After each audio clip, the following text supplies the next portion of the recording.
an installer's tip for today.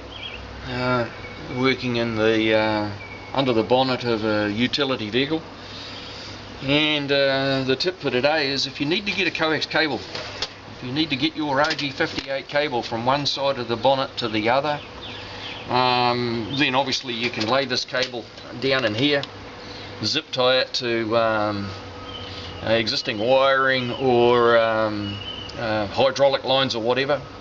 You can also give it a bit of an additional protection if you're doing that by slipping some split tube around it. But there's another way of doing it, and most vehicles actually provide this this for you. Up here's a piece of squishy rubber, and it extends from one side of the bonnet to the other, and you can literally get your OG58 cable and thread it up underneath there, and with a little bit of a twist you can feed that cable right the way through from one side to the other, and that's as easy as anything. No zip ties required, no additional cable protection required. It's actually inside there, and it's a quick and easy way to get a cable from one side of the bonnet to the other. Another installer's tip. This is the rubber grommet for a Toyota Hilux.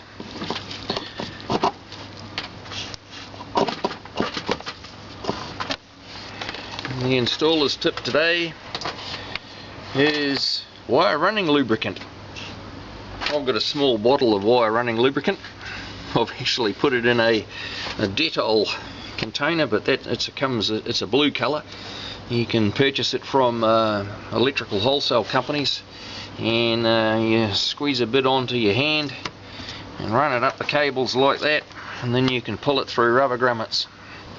This tube we talked about before, the other tip, if you're running a cable through there from one side of the bonnet to the other, slip a little bit of this wire lubricant on it, or on your hand, and just grease the outside of the cable with it, and then it'll slip through beautifully.